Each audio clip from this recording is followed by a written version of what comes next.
I want to give you some steps that you can take to help mend your broken heart, that you can take to heal. When you are hurt, allow yourself to grieve. Come on now.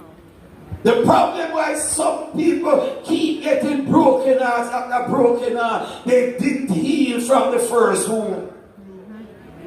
And some people get into another relationship just in order to feel like them as somebody.